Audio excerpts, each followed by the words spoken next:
The views and opinions of the Nissan Nation podcast are simply that. They are views and opinions of its guests or hosts. They do not reflect Nissan corporate or otherwise. Now, a DRB and KGB media presentation, the Nissan Nation podcast. Hit it, Kelly.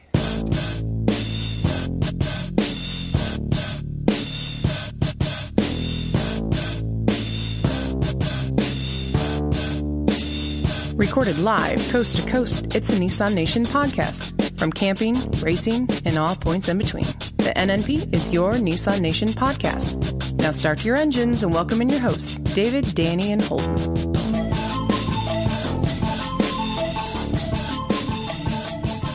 What is going on, Nissan Nation? From all things Nissan here in Middle Tennessee to the ATL and parts unknown, this is your Nissan Nation podcast. And alongside tonight, I got Mr. Holden with me. What's going on, buddy? How is it going, Dave? Oh, man, I went from the highest highs this week to the lowest lows, man. My little girls' softball team finally won a game. We've lost 7 in a row, and we finally won one. And then tonight we got slaughtered again. So I'm the coach of the team. So I take all the heat on that. So it's all your fault. It is all my fault, man. But that's okay. No, it's literally I'm herding cats out there. You know, it's like. You get one athletic kid on a 7-8-year-old kid, and then like the rest of them just watch the ball go by. But it's okay. So what's up in your world, buddy? Anything good? I know you just got back from a big trip that we're going to discuss hopefully in a little bit. But anything else good going on in your life? Nothing much really. Just normal business as usual type stuff. Trying to move some more metal for the machine that is Nissan. So. Big weekend coming up, obviously. So looking to move some cars this weekend. So that's one of the big highlights we got going on is just Memorial Day. That's obviously a huge deal for us. Right. And as we're recording this is the Thursday before Memorial Day, and I'm guessing they're not going to know about it till after the fact, but that's okay. So with Dave's editing, it'll be yes. July by the time we hear this. Hey, come on, man! Just because I accidentally erased the last episode with you on it, and in the Friends theme song playing in the background, you know, come on now. That's and we'll get into jokes that will never be known. I've out of the 71 episodes that we've done, and you've been on at least 5 of them now or more. I've never had to edit anything till we bring Holden in. And Danny's crazy. Danny he goes out there, but I've never had to. And then Holden gets in, and it's like a boxing match. It's like, what's Holden gonna say next, man? Yeah, you had Kara. She doesn't even hold a candle to my rant that we had the last episode that was conveniently deleted. It wasn't convenient. It wasn't convenient. I meant to put some of that in that last episode, but we're gonna hash that out a little bit because I know people need to know your thoughts on that, man. So hell, let's just get right into it right now. So hey, Brez, play the music. So. The Nissan Armada Mountain Patrol. I know I talked about it a little bit in the last episode. I'd mentioned Holden's name in that last episode about it because he had some thoughts about it. And so Holden, lay your thoughts out as gently as possible because our friends at Nissan do listen to this, but as constructive as possible. What was your beef with this Nissan Armada Mountain Patrol? Yeah, the episode Dave deleted, there was war drums beating in the background. I was on a big rant. But Dave, I think just one of the bigger things to me is you're building it's a Platinum Reserve. I mean, it's a $65,000 vehicle. And I know there's going to be people that say there's a market for the expensive overland glamping crowd. But I just feel like they kind of missed the mark with, were they trying to be off-road or were they trying to be overlandish? Obviously, it was for the Overland Expo, so I kind of get some of that. But I would like to see Nissan do a little bit more of a off-road type build with it. I mean, I think there's a lot of potential there, definitely. I like the look of some of the things. But maybe, I mean, let's see some lockers. Let's see some true things that are going to be off-road capable. I just think that's one of my bigger gripes is they tried to make it, maybe brand it something that it wasn't. Just make it an overland vehicle if you want to make it an overland vehicle. But I I think the line between overland and off-road is starting to blur more and more with every passing Instagram post. And I think there's a more definitive line than what some people give it. I think there is a true definitive line between true off-road and overland. Well, I think there's an income line is what it is. I think here in the South, knowing what I know of the South, it's your good old boys afford what they can afford. Generally, it's going to be some beater, use something. And this is a wide range here, guys. Good old boy, don't come knocking on my door. I am that guy, trust me. But I think, and then the overland crowd, and this is kind of, I won't say crapping on them, but they are a crowd that can afford things, and they like to bolt things on their vehicle so they look really cool. I mean, would you kind of agree with that? Yeah, I mean, I completely agree with that. I think there's also even a regional to it as well.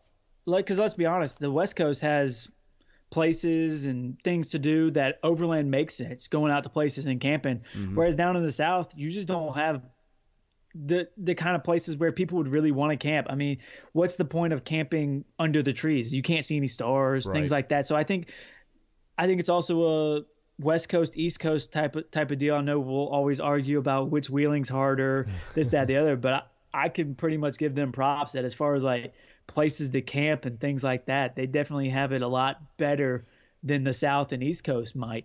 Yeah, because in those guys, if they've never been out this way, they don't understand that. I mean, sure, we have a bunch of big lakes and stuff, but like in Nashville, Old Hickory is in Nashville. Like, it's downtown, basically. Like, if you want to go camping there, you're like, well, I might as well just sleep out in my backyard. And I have a lake called Normandy Lake right next to me, but it's in between two towns. Like, Walmart is literally 5 minutes away, so you're not, like, really roughing it by any means. So, yeah, like, we don't have the access. Everything's fenced up here. And you go out west, and definitely you just kind of go where you want to. Yeah, everything's fenced up, and then I mean, ask anyone who's done any type of wheeling, like at Went. A rooftop tent on top of a truck here, you're slapping branches. I mean, it's getting tore up, things like that. Whereas Moab, you really don't have that to worry about. Yeah. You're not going to be hitting tree branches. You're not going to be ripping it. I mean, I've seen covers just completely kind of destroyed. Last year at Went, there was trails. I was sawing limbs as much as I could until one of the guys was like, I've got a power saw in the back, and we were power sawing through. And you're like, wait, where was this like 3 hours ago? Come on, man. Yeah. They let me wait until my arms got tired before they pulled it out.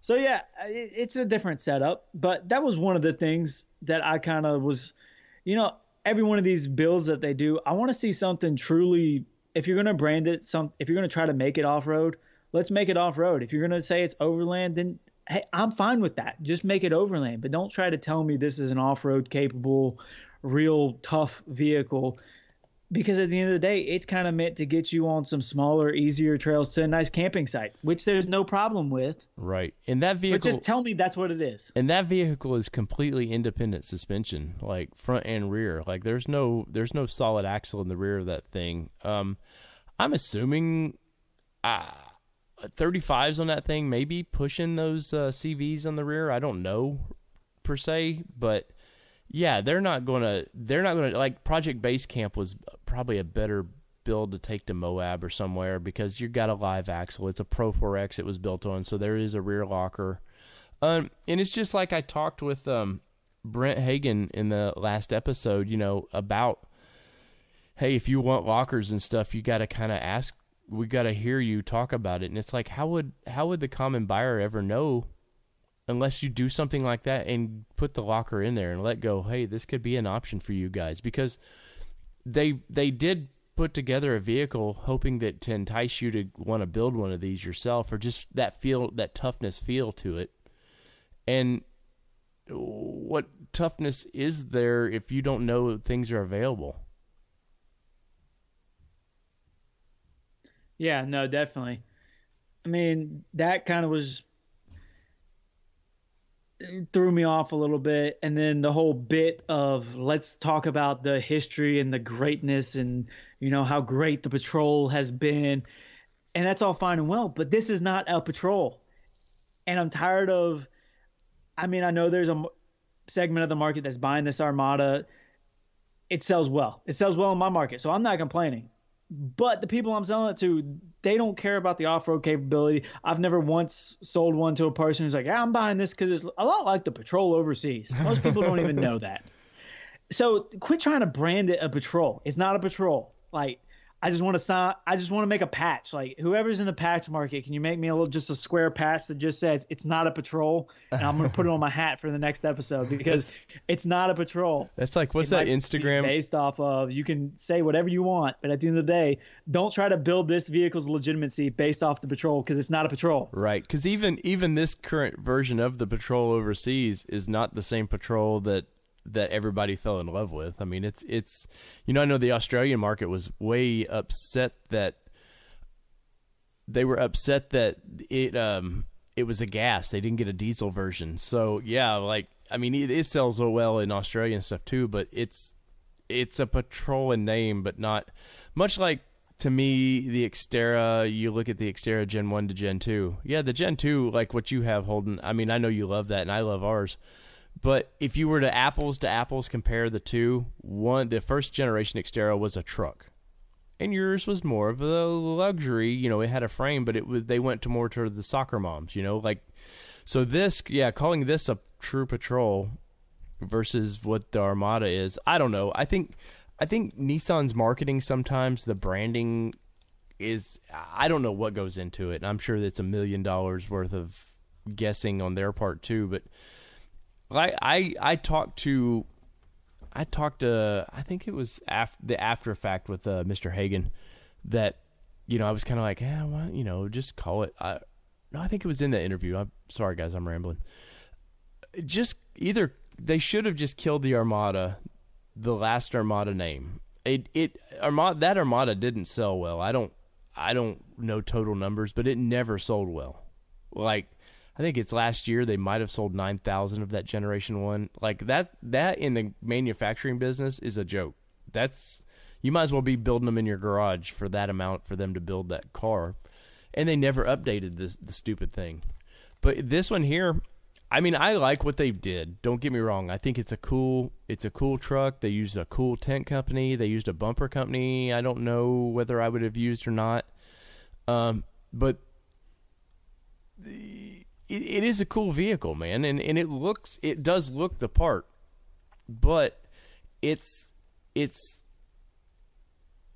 going to sound horrible, and I don't mean it to sound horrible, but it's like putting fake boobs in a girl. It's not what it came with, and it's not what you're going to get. So there, I don't know how. I mean, that's horrible. I know, but that's kind of what it is to me. It's like it's not the real thing. No, yeah, and I completely agree with some of what you're saying. I've had discussions with Nissan just this yesterday. We were talking about, because as soon as they see me coming, they instantly know, no, we don't know anything about an off-road capable SUV. And so just in discussions with them, I was telling them, guys, I think what you kind of did was when you went from the first gen Xterra to the second gen Xterra, you got so excited and you really overdid yourselves and then priced yourselves out of the market.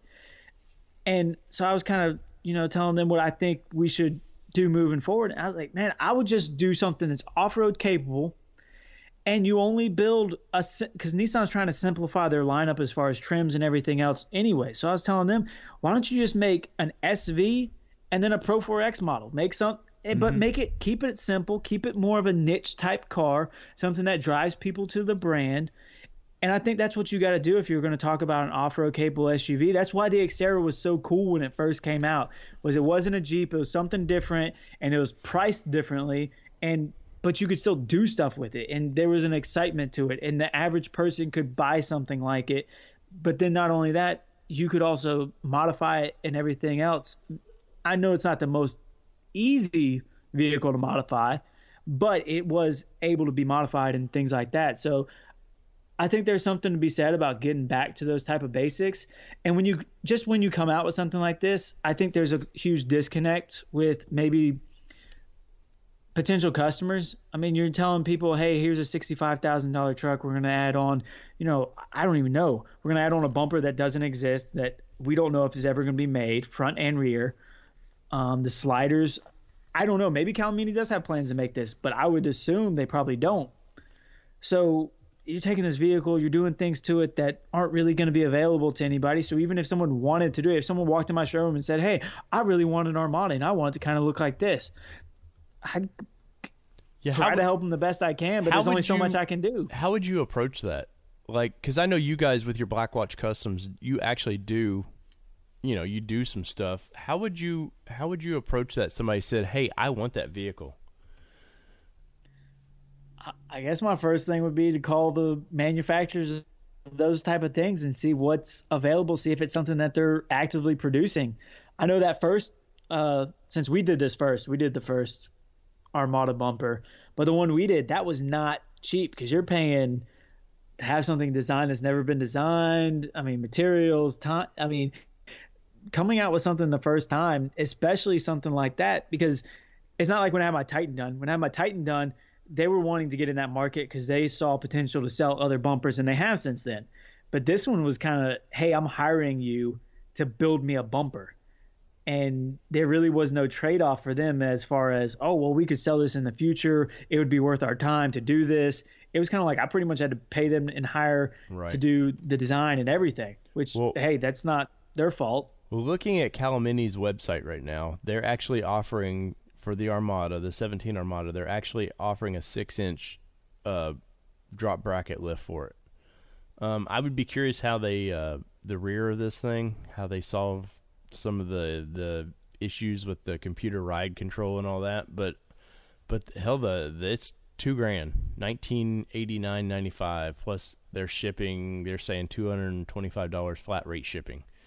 So there's a lift, but there's nothing about bumpers. And they had this. It wasn't like they didn't have this truck for some time that they couldn't build some jigs and stuff off of, and maybe they did.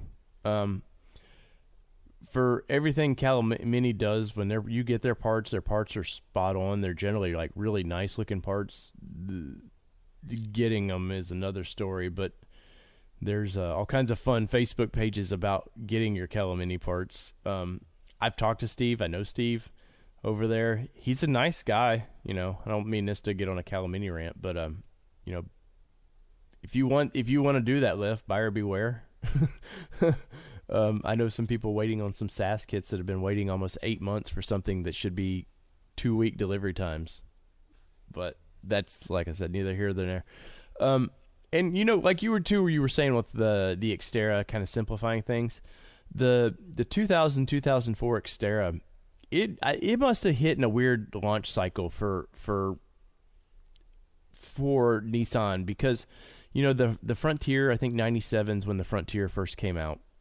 So 97, 98, there was 2 years before the Xterra, because 99 is when the Xterra came out as a 2000.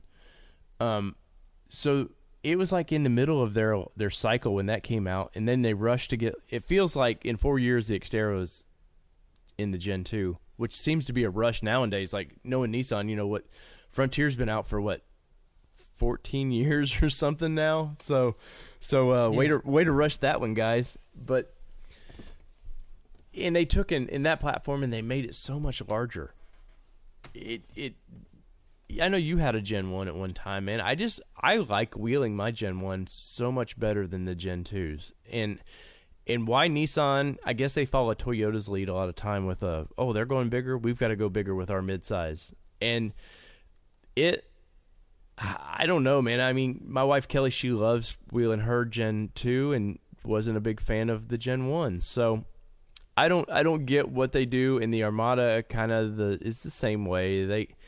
I know this one technically is slightly smaller than the last Armada, but I don't know, man. Like you said, I don't know where their mind is on some of these things, why they tease it and then just drop the ball, but it is what it is. What is going on, everybody? Let me talk to you a little bit about Lifestyle Off-Road. What is Lifestyle Off-Road? What do they do? Well, let me tell you, they make custom t-shirts, they make custom graphics, stickers, you name it. They also have their own line of clothing. I wear a lot of it, man. I personally like their designs and what they do and how they support, the off-road community and especially the Nissan community. So if you need something from custom stickers, I love you grandma, whatever you want to put on your car, maybe family reunion t-shirts, maybe t-shirts for your club or event, give them a shout over there at www.lifestyleoffroad.com or check them out on Facebook at Lifestyle Offroad. Be sure to tell them the NNP sent you. So we are back, and Holden, let's get into the big topic. How's your blood pressure? No, bad news, guys. No, I know you went to some regional meetings this past week, and of course there's a lot you cannot say due to Nissan cutting off your balls. But what can you give us an idea of what happens? Because I know. The cool thing about this show, and I asked Nissan when I was talking to him, is, obviously they go, we don't discuss future designs, even though I know they discuss future designs with you guys. But what did, everybody thinks, okay, the dealers don't know anything. And for the most part, I know like your normal general manager, he doesn't get to go to these meetings like you might and your dad might. But what are these meetings exactly that you get to go to? So essentially, each region, for the most part, is going to have a meeting with your higher executives of Nissan. So this was going to be our Southeast region meeting. Kind of what they go over is the last year of sales and figures, and kind of where they've been, benchmarks that they set that they either met, didn't meet. You kind of go over a little bit of everything, marketing, sales. I mean, we got to talk to Denise. He was there, new head of Nissan North America.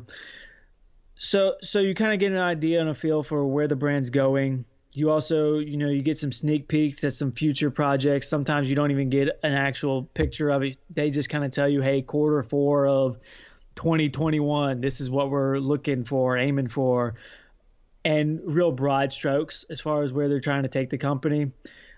But then from there, I mean, you get some more narrow type funnel stuff. There's also meetings with, Google Analytics was there going over some of that type of stuff. So some really good information comes out of those meetings.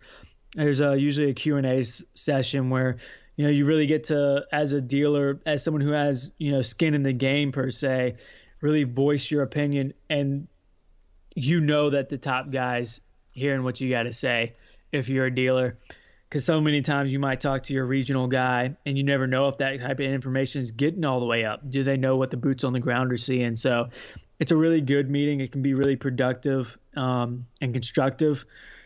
Sometimes guys that are that high up, sometimes they need to hear things from dealers, because at the end of the day, if the dealers aren't successful and aren't thriving and they don't have a reason to be in the Nissan business, then their jobs are going to dry up as well. If there's no motivation from the bottom to sell their product, then the whole well dries up. I mean, you got to have the dealers at that level making. I know people are going to say, oh, it's all about a dealership and things like that, but if you really understood the day-to-day operations of a dealership and what all is involved in making something like that run, you're not making as much money on new cars as what people think.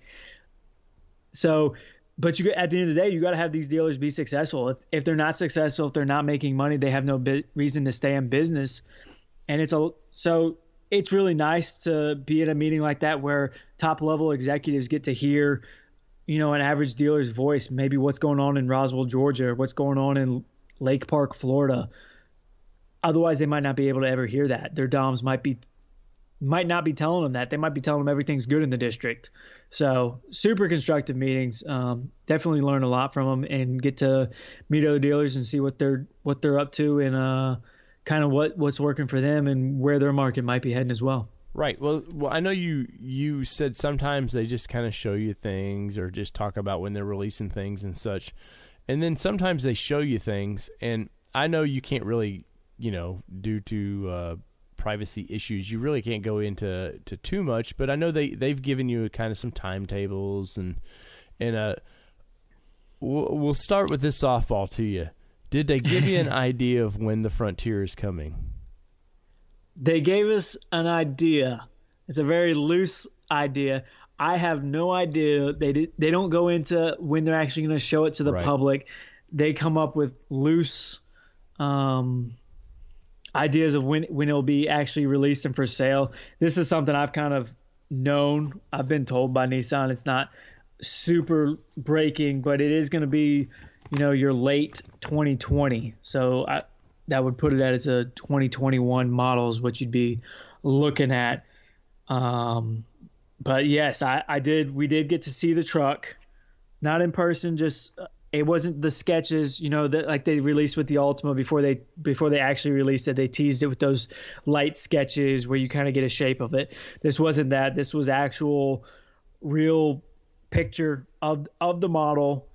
And they had total said in the past week that design had been finalized. So that was going to be pretty much what production is going to look like. So, I mean, obviously I can't get into too many details because as much as I love our listening audience, I also love having a job with Nissan and look to continue that career in the future. But I can say I went into this meeting very skeptical of some of the things Nissan was going to talk about.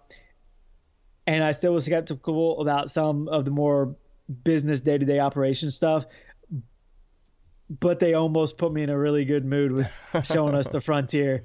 It was like they were trying to I know everyone's mad and angry after last month and being down 28%. Maybe if we show them the Frontier, they'll get cheered up. And maybe, I'll just say this. When they showed it, the dealers clapped. So it was a big deal. It's very, very cool. I wish somehow I would have known they were going to show it. I would have been getting those little glasses with the camera in it. We could have recorded it for y'all because they actually made everyone put their phones in a bag and there were people walking around making sure no one had their phones out. Guys, right. Well, these are millions and millions of dollar ideas that they want to reveal when they want to reveal, and I don't blame them. I mean, I think you're right. I know they showed you a few things, but as bad a month as they had last month, they better kick in the turbo and get these dealers excited again. So I bet money that's what. I think you're onto something there that they had to kind of go, oh, we got to show these guys something. Yeah, and I mean, also, you think it's something they want the press. They want to, be the ones that release it. But also, you don't want to show a model too early because you still got to sell cars between now and then. So if you're showing every model that, hey, in 2025 we're going to come out with this really cool looking, sports car.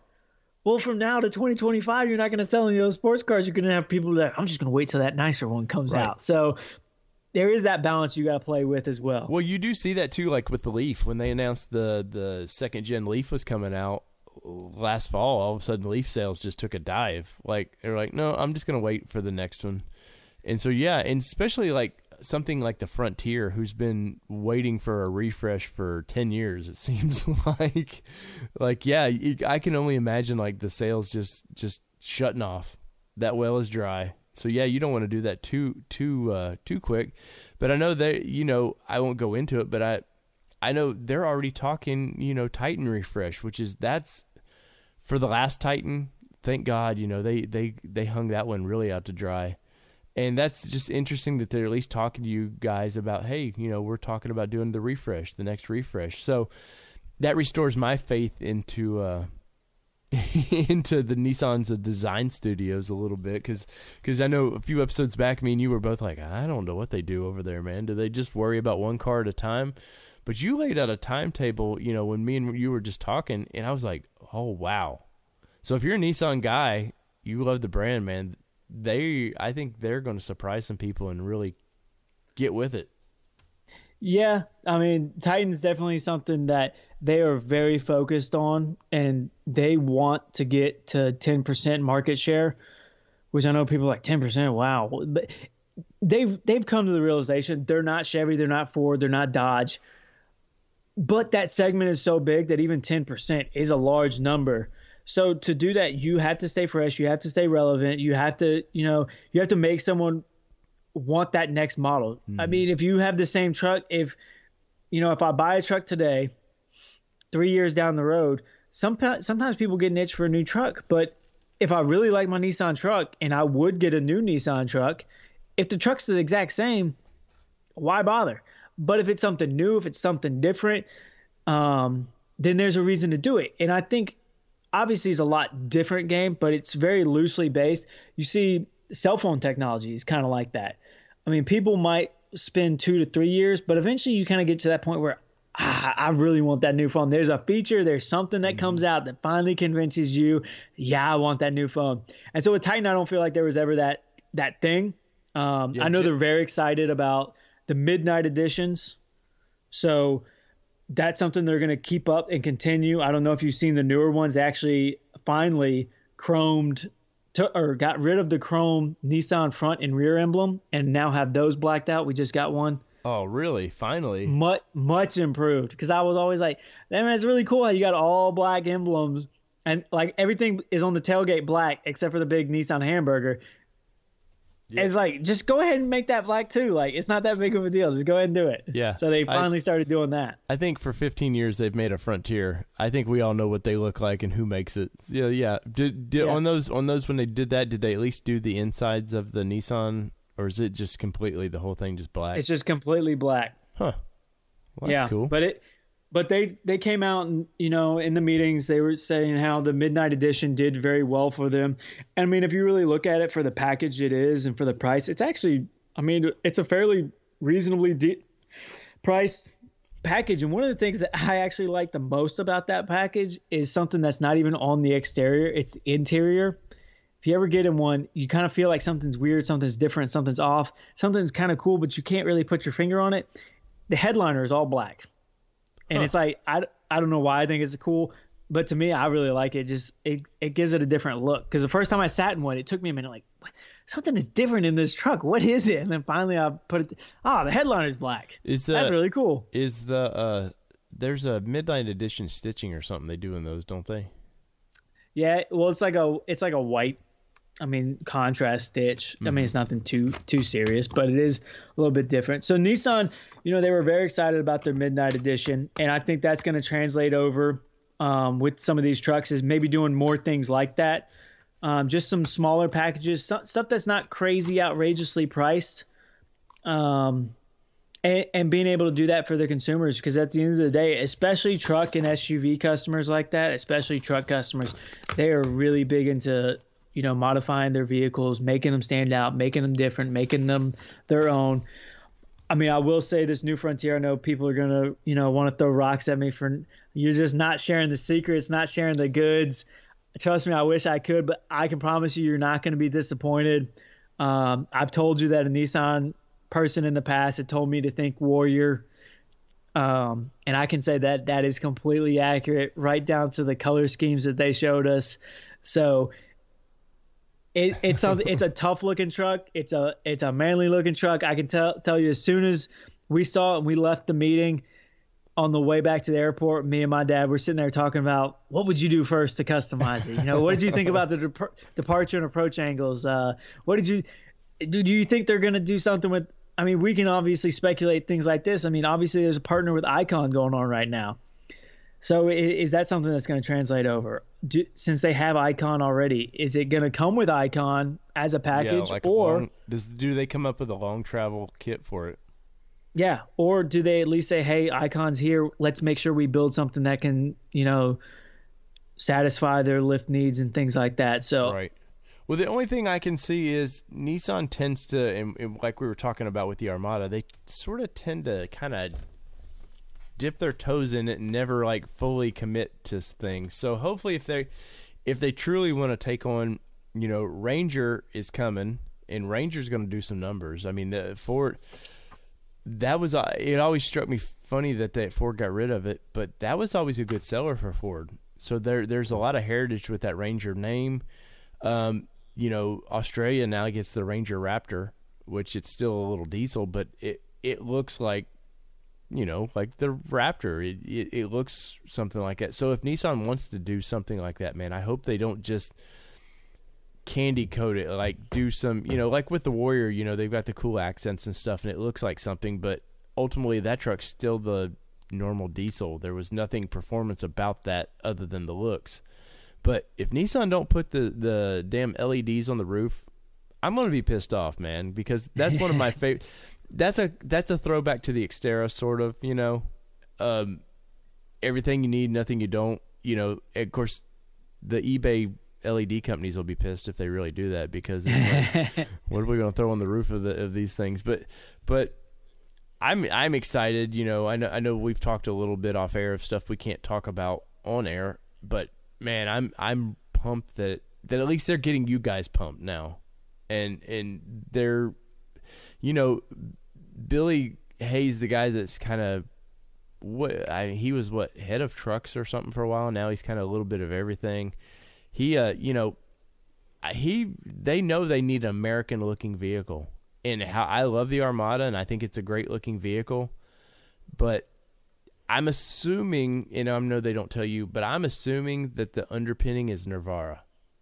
I'm gonna guess that it's probably gonna be coil in the rear, probably a little heavier duty, but I can't imagine they want to redesign the frame and everything. So I imagine this all fits to what Navara's already got, and I'm sure they didn't tell you anything about that, but I would think it makes sense for them to do that. Yeah, I mean, we didn't go over anything, you know, spec-wise, any type of wheelbase, engine, transmission options, none of that. But you know what? Do they bring back a single cab truck? They've done it now with Titan. Well, here's the thing we can all... I don't know. I do know this. I've been told in the past by Nissan guys, listen, this new Frontier is going to be awesome. It's going to be killer. Guys that I literally... If I could record some of the conversations I've had with guys just to show y'all... I know everyone's like, oh, yeah, okay, you probably maybe... I pester these guys.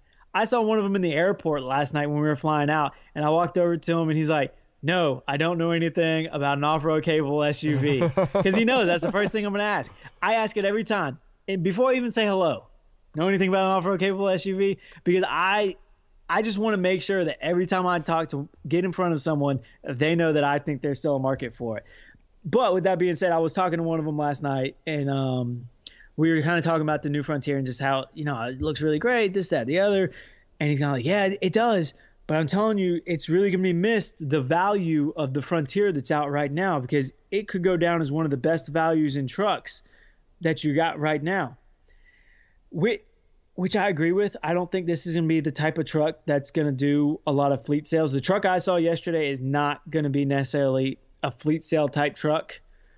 But I think what it is it's going to command a premium, like you see with some of these other truck makers doing, like your Toyotas and things like that, because that's kind of what they got to change and get back to, is commanding a premium for their vehicles and not flooding the market with all these cheap, you know, fleet versions. Because if you look at Nissan resale and residual values, they're down. And the reason why they're down is they've just been doing so much fleet sales where it's artificially drove that price down by flooding the market. Yeah, I think who was in charge of Nissan before? I forget his name over there. It might have been, no, it wasn't Diaz. Anyways, they pushed for this 10% total market share, and how did they do that? I was told this this isn't from Holden or Regal or anything. So I was told recently with a connection over there that the push to get the 10% market share was how they did it was fleet sales. It wasn't. I mean, you know, I know they sell a lot of Rogues and stuff, anyways, but it wasn't like all of a sudden the light switched on to the American audience and went, oh well, yeah, Nissan, yeah, because I mean it is a good brand. Don't get me wrong, I'm not crapping on it, but for this guy to make his mark and hit his goal was fleet sales, and they went nuts with fleet sales, and now they're paying the price for it. And I think new management's now stepped in and said, whoa, we gotta tailor to our true audience, not rental cars. Yeah, so it's something you're going to see with the Frontier. So if you're out there and you're not wrong. I mean, obviously the kind of truck I'm talking about, how excited I am about it. Obviously, talking about off-road capabilities, all this, that, and the other. It's something that's going to command a bigger price. So it's something that we're going to have to definitely keep in mind because, like I said, those fleet sales, it's something they're going to try to slowly, I think, slowly get away from. It's not going to be overnight, but it is something they're going to have to get away from just because of the residual value of these vehicles going down. Well, that and two, they've really looked at the rebates and stuff that they've been doing too, and the rebates are what's killing some of the value of these vehicles too. When you a brand new 18 and you can almost get $8,000 off the top in rebates, that kills. I mean, we've both seen this in the Nissan Titan pages where these guys. Big truck guy, it trips me out, man. They want to trade in a truck every year, and I know we've both kind of poked fun at some of this, but they do have a point about, hey, if you're buying a $53,000 or $55,000 truck and you're only paying $45,000 for it, then you want to turn around and trade that in a year and a half later, and they're only getting offered $30,000 for it. Yeah, I mean, some of the rebates that to get this truck out there are kind of hurting resale values.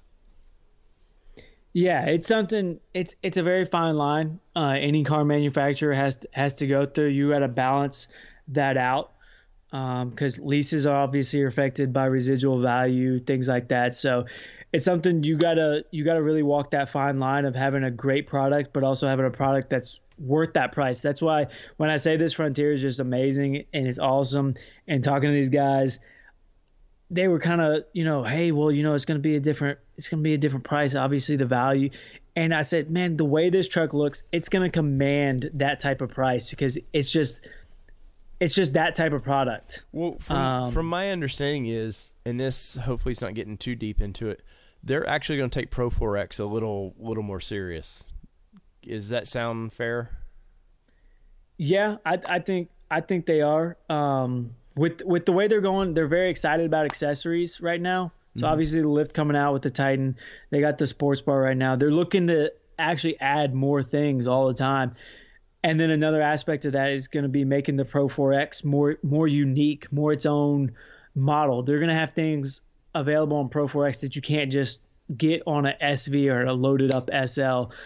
I think that's something that you got to do, something to set it apart. When someone pulls up in a Pro 4X, it's more than just a sticker and some stitching on the inside. Obviously, you've always had your locker, but there's more to it than that. If you're a customer, obviously we got a crowd of guys who are into off-road, but there is that customer who there's customers all the time. They want a Pro 4X just because it's the biggest, nicest truck, the most expensive one. It's got the cool sticker. It's got some cool features. So they got to balance that out. It's something that it's taken me a little bit of time to learn, but you do have to balance that out between the functional off-roader guy like myself. I also got to put myself sometimes in the salesman shoes of, sometimes you just need a truck that looks cool because you got guys who come in and just buy a truck because it looks cool and it looks different than the other ones on the line. Well, and that's why you guys lift them too, is because there's that guy that wants something. He wants that new truck, but he just wants something different. Yeah, sometimes it pains me with some of the builds I've done for our preloaded trucks because it's not me at all. It's not something I like. It's not something I'm like, oh, yeah, this is really cool. I mean, it looks good. Yeah, don't get me wrong. But I'm sitting there like, oh, this is crap. Those wheels would be terrible if you were – so I got to step back sometimes, take off my off-roader hat, put on my salesman hat, and realize, hey, sometimes it's people want something different. Yeah. People want something unique. And sometimes it's just a matter of that's what's in style. Right. And sometimes unique isn't practical. And me and you look at things a little different. Our practical for off-road versus practical for sales or never go hand in hand, I think. Yeah, no, they definitely don't. I mean, I've had people come in with some crazy requests and, no, you don't need that. Well, I want it. Okay, I'll put it on your truck, but you're never going to need something like that. I really want it, though. Like I had a guy who wanted a remote 10,000-pound winch for his Frontier, like one of the crazy Xeon ones, and I'm like, and you don't need all that. Like you can get the cheaper worn one. No, that's the one I want. Okay, I'll put it on there, but I'm trying to save you some money. You don't need it, so. Yeah, no, definitely. Do you and I know they at no point did they go into powertrains, guys, so don't bug us about that. But on speculation, Dave's speculation, I know the 2.8 diesel is coming. Any idea what you think they might do for motor wise besides that? Because I know the 4.0's getting that block is starting to get old. I've heard a rumor that it's a new V6. Mm-hmm. Other than that, I wasn't told liter size or anything else. I mean, they were being very, very tight-lipped. I don't think it was something that they actually planned to show in this meeting with the way the slides were kind of set up. It was kind of like thrown in there at the end to build some more excitement. So I don't think it was something they really planned on showing. I think because of the situation they showed it. So from what I've heard, I haven't really heard anything. I tried to squeeze anything out of somebody, like trying to, kind of throw the weird trick question. So, man, that Frontier looks pretty cool, and it's got that Dana 44 in the rear, right? I'm not telling you anything. So they're gonna have a picture of Holden in the front office of Nissan up there and be like, if you see this man near us, keep him away. Well, I'm glad that they kind of got their dealers excited, man, and things that you can't talk about.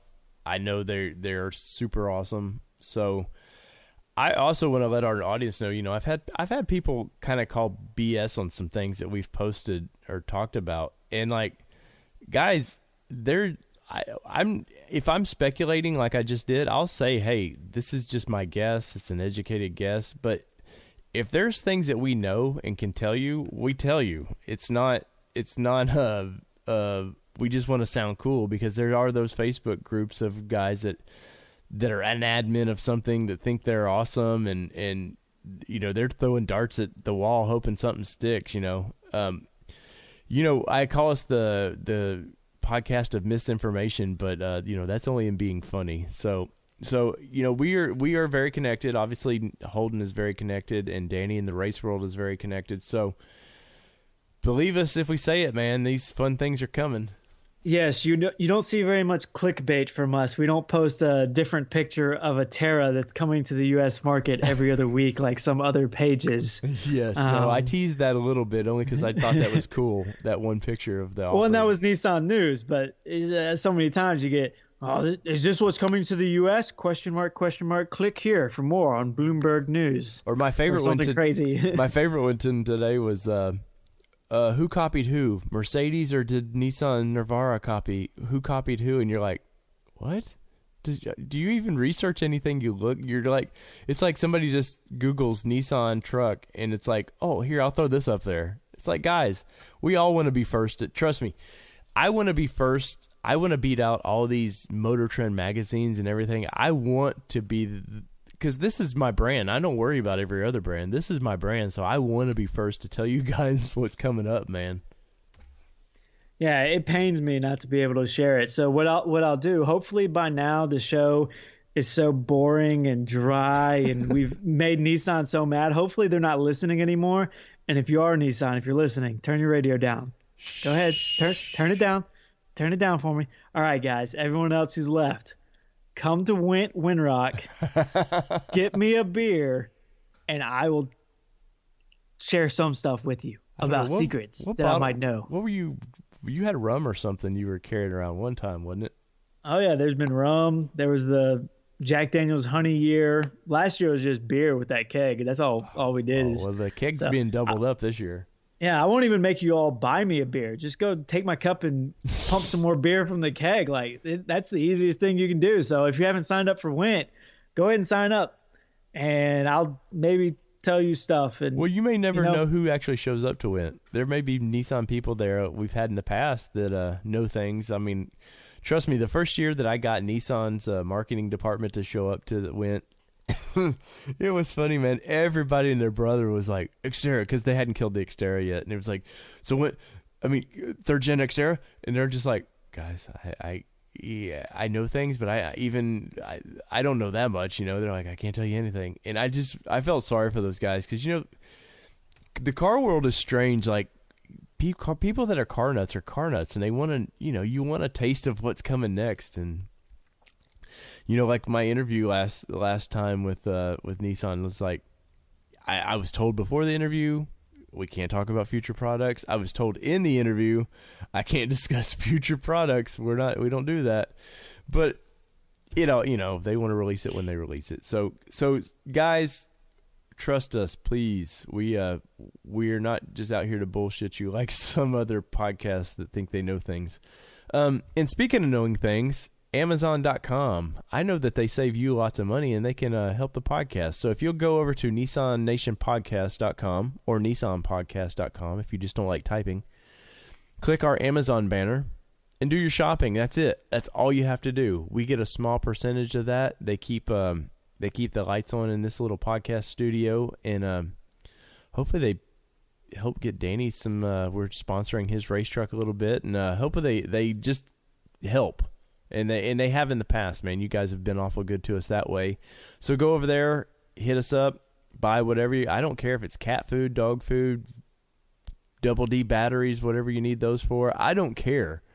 Just do some shopping through our link. And also shopping, you can go to NissanPodcast.com or NissanNationPodcast.com and buy a patch. We have a few patches left, and us three are kind of in a competition of what color is better, and I think Danny right now is kind of killing us, Holden. I think the red patch is it's outdoing us currently. I haven't done a tally. It's actually because of what I've done is I've bought quite a few of the red patches, and I'm just gonna hold them hostage. You're waiting until they go up in market value. That's the only reason why he's winning, I think. So tan patches are definitely. What we're actually doing, folks, is a social experiment. And based off the color you buy, we can actually tell stuff about you. And actually, tan has been proven to show that those are people who have great wisdom and know how to pick their lines properly without being spotted. They don't break CVs, is what he's saying. Yes. On that slick rock. But no, my color's been the neon green. Danny's is that bright red, and Mr. Holden is the tan. And once we go through these patches, guys, these colors are gone, and we're going to do some other kind of color and maybe change the patch up a little bit. But once again, they're $10, including shipping. I'm sure you spend $10 at a convenience store quicker than that you can do here, and it's going to a good cause, man. Yes, we do make some money on these, I'm not going to lie, but it's money well spent, and you get something cool for your headliner or whatever you do with patches. What do you do with your patches, Holden? I put them on my headliner. I got a backpack that I change the patch out from time to time. People at work make fun of me. Got a sweet little patch hat here that I got. One of a sweet little, can't really see it, but the old school Nissan Datsun style logo there. Pretty cool little thing. And I think maybe something else we might do in the future is maybe Regal Nissan might do a little giveaway type thing, a small little prize of maybe show us where your patch is at. An interesting location, something like that. Maybe for one day, show us where your patch is going, something like that. I think there might be something there, Dave. So it could even be a way to access future prizes and giveaways by having a patch. What if I go to the local strip club and put it on the G-string? I mean, does that count as an interesting place for the patch? That would be an interesting place for the patch to be. Hey, I will say that we many of y'all know that I used to run and own Xterra Nation. I had a contest one time where I was giving some coffee mugs and branded stuff away, and it was something like this for the most interesting picture. So some guys, some friends of mine they were at not Hooters. What's the other Tilted like? Kilt? No, not that one. They wear the logging outfits kind of. Oh, Twin Peaks. Twin Peaks, yes. So it's kind of bad that I'm an entrepreneur of all those. And let me rattle off the whole list. Hey man, Twin Peaks actually has really good food. I was very surprised at that. They have a lot of interesting things. But so they got these two girls, or I guess it was a couple girls, to do the XN logo. They like laid on the ground and laid into the XN logo, man. So there's definitely fun to be had with this. It just depends on how big are your balls or your skillful ways of talking people into doing things for you. And speaking of doing things for us, Holden, let's wrap this up with a couple shout outs. I was invited to the the Florida Frontier Club today, and man, some of these clubs amaze you how big they are. Like in Florida, man, they love their trucks down there, and I think this club has like 500 members now or something. It's quite big, and I wanted to give a shout out to those guys because they invited me over, and just they have like professional video and pictures, and their YouTube account is really cool. So I want to give a shout out to those guys. If you are they only allow Floridians in there except for podcast hosts, I guess. But I met one of them on last year when we were on the Rogue Overland Summer Tour. I met one of them up on not Black Bear. I can't remember the other trail I did at the moment. 14,000 feet in the air. I met one of these members, man. It was like just the most random thing. He's seen a pack of Nissans coming up, but and I also want to give a shout out to the Nissan Frontier Squad, the Northeast East Coast Division. I checked out their stuff today and was invited to kind of do a shout out and join their little deal. I love all these clubs, man. I love that we're able to promote them. If your club wants a shout out, let us know, man. We Nissan Nation Podcast at gmail.com is a great way to get us, or on our Facebook pages.